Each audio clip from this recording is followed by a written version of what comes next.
Pois bem, meus amigos, é um prazer tê-los conosco mais uma vez para continuarmos o tratamento da disciplina Direito Processual Penal.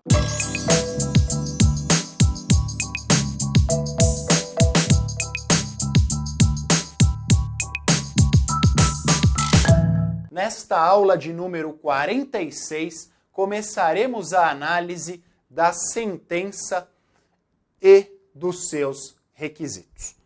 Pois bem, meus amigos, antes de começarmos a análise dos requisitos relativos à sentença estabelecidos na legislação processual penal, é necessário que façamos a conceituação de sentença e que sejam apresentados a vocês algumas das classificações relativas às sentenças. Em primeiro lugar, a sentença é decisão terminativa do processo e definitiva quanto ao mérito, que abordará todos os elementos relativos à pretensão punitiva do Estado, julgando-a procedente ou improcedente. Principais elementos relativos ao conceito. Ela é terminativa do processo e definitiva quanto ao mérito. Terminativa do processo e definitiva quanto ao mérito. Meus amigos, todos vocês sabem dos requisitos da sentença. São 3 os requisitos da sentença. A sentença tem relatório, tem fundamentação e tem dispositivo. São estes 3 os elementos que compõem a sentença: relatório, fundamentação e dispositivo. O 381, entre os incisos 1 a 6, faz menção a todos os requisitos que compõem estes 3 elementos. Mas antes de nós falarmos especificamente sobre os elementos que compõem a sentença, acho prudente que façamos menção às espécies de sentença contempladas no nosso ordenamento. E quando eu falo das espécies de sentenças contempladas no nosso ordenamento, é necessário que se frise que eu faço menção aos diversos ramos do direito processual. Direito processual penal, direito processual civil, direito processual do trabalho e os direitos difusos e coletivos, que também tem uma vertente processual, e as outras existentes, processo tributário, processo administrativo e etc. Levando-se em consideração que nos interessa nesse momento, o direito processual penal, é necessário que façamos menção à sentença condenatória, por óbvio, é aquela sentença que acolhe a pretensão do Estado. É necessário que façamos menção à sentença absolutória, ou seja, é aquela sentença que diz que não existem elementos suficientes para a condenação do acusado. É necessário também, quando eu falo da sentença condenatória e da sentença absolutória, é necessário que eu mencione também a sentença absolutória imprópria. A sentença absolutória imprópria é a modalidade de sentença condenatória que impõe medida de segurança ao inimputável ou ao semi-imputável. Então, ela tem natureza de sentença condenatória, contudo, em virtude do estado de saúde mental daquela pessoa ou de circunstâncias inerentes àquela pessoa, ela será chamada de sentença absolutória imprópria. É necessário também que eu mencione as sentenças constitutivas, como, por exemplo, a sentença que concede a reabilitação ao sujeito. E por que constitutiva? Ela vai constituir uma situação que não existia anteriormente ou, caso já tenha existido, deixou de existir e será novamente constituída. E nós temos sentenças também classificadas não em virtude da natureza da sua decisão, não em virtude dos efeitos da sua decisão, mas classificadas em virtude das pessoas que vão prolatá-la. Nós temos as sentenças subjetivas subjetivamente simples. Qual é a sentença subjetivamente simples? É aquela sentença prolatada por um juiz de direito em primeira instância. Nós temos a sentença subjetivamente plurima. O que é a sentença subjetivamente plurima? É aquela sentença prolatada por um órgão colegiado. É o caso do acórdão, por exemplo, prolatado por 3 desembargadores. O acórdão tem natureza decisória, por óbvio, é uma decorrência da sentença. Então, também podemos classificá-lo como tal. Então, sentença subjetivamente plurima, porque foi prolatada por um órgão colegiado. Nós temos também a sentença subjetivamente complexa. E por que sentença subjetivamente complexa? É o caso da sentença prolatada pelo tribunal do júri. A decisão emana do corpo de jurados, daqueles 7 jurados que entendem pela condenação ou pela absolvição. Contudo, quem vai redigi-la e quem fará a análise técnica dos seus elementos, chegando depois ao cálculo da pena através da dosimetria, é o juiz presidente. Então, por que ela é complexa? Ela é formada pelo juiz presidente e pelo corpo de jurados, pela junção destes dois.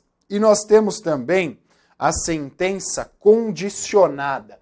O que é a sentença condicionada? É aquela sentença que depende de evento futuro e incerto para o seu perfazimento. Ela por si só não tem a capacidade, não tem o condão de produzir efeitos. É necessário que ocorra um evento posterior, futuro e incerto para o seu perfeito perfazimento. Meus amigos, transposta essa fase relativa ao conceito de sentença, a sua natureza jurídica e as diversas classificações de sentença quanto aos seus efeitos ou quanto aos sujeitos que serão responsáveis pela a sua configuração, pela sua formação, é necessário agora que façamos a análise dos aspectos legais relacionados à sentença. Conforme eu já havia dito anteriormente, são requisitos, são elementos que compõem a sentença. O relatório, a fundamentação e o dispositivo. Relatório, fundamentação e dispositivo. Primeira observação. Toda sentença exige relatório, fundamentação e dispositivo? Regra geral, sim. Mas nós temos uma exceção que está disposta no artigo 81, parágrafo 3º da Lei 9.099 de 95. Artigo 81, parágrafo 3º da Lei 9.099 de 95. Diz o parágrafo 3º do referido artigo 81. A sentença, dispensado o relatório, mencionará os elementos de convicção do juiz. Então atentem ao seguinte, meus amigos. No caso do procedimento sumaríssimo, no caso do procedimento do GCRIM, aplicável às infrações penais de menor potencial ofensivo, quais sejam aquelas infrações cuja pena máxima seja de até 2 anos, nestas circunstâncias, meus amigos, nestas circunstâncias, haverá a dispensa do relatório. Então, regra geral, é necessário relatório. Exceção feita ao procedimento do GCRIM. Tudo bem? Voltando.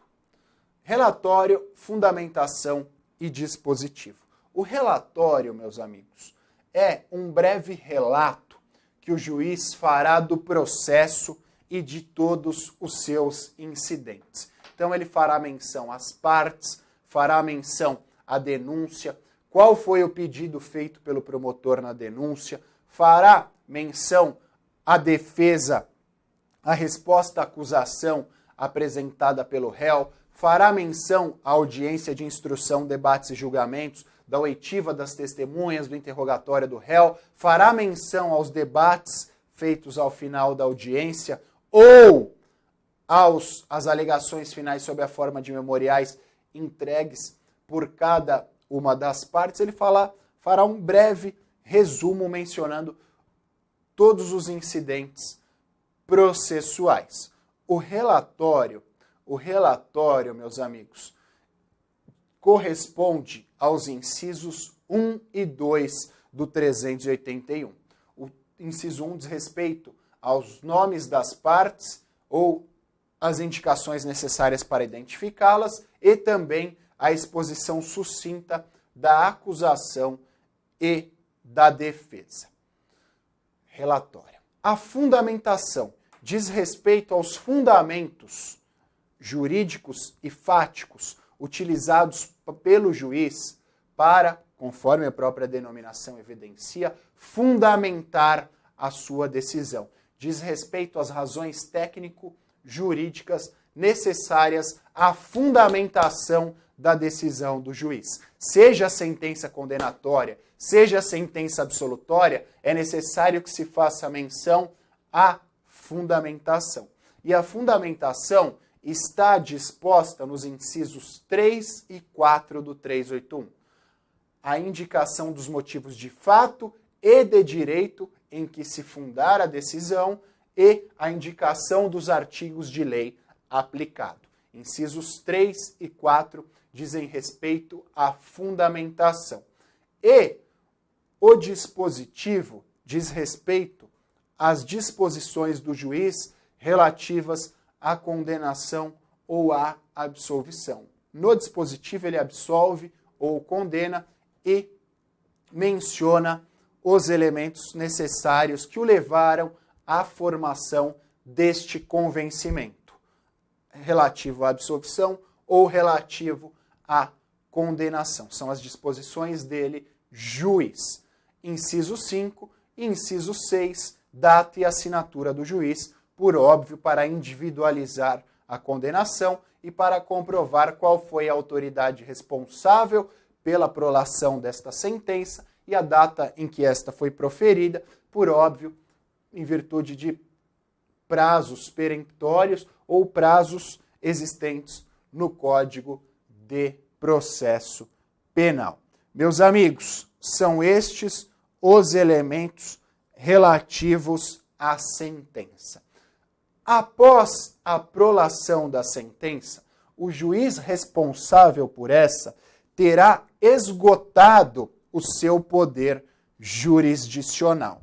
Terá esgotado o seu poder jurisdicional, ou seja, ele não mais poderá alterar esta sentença. Regra geral. E por que regra geral? Eventuais erros materiais, mesmo que tenha sido esgotado o seu poder jurisdicional, poderão ser corrigidos. Erros materiais. E o esgotamento da capacidade deste juiz, do seu poder jurisdicional, corresponde ao esgotamento do poder jurisdicional como um todo? Por óbvio, não, meus amigos. Todos vocês sabem que existem os recursos no nosso ordenamento, no caso da apelação, no caso da sentença, o recurso de apelação, ou em determinadas circunstâncias até o recurso em sentido estrito. Então, a atividade jurisdicional não foi encerrada com a sentença. Existem outras possibilidades. O que foi encerrado é o poder daquele juiz de primeira instância. Meus amigos, esta introdução inicial relativa à sentença. É necessário também que façamos menção ao 382 do Código de Processo Penal. E o 382 fala da possibilidade de propositura dos embargos de declaração. Os embargos de declaração são um recurso a ser interposto por qualquer das partes no caso de obscuridade, ambiguidade, contradição ou omissão. Obscuridade, ambiguidade, contradição ou omissão. E o prazo para o oferecimento dos embargos de declaração corresponderá a 2 dias. Então, há propositura dos embargos de declaração para que o próprio juiz prolator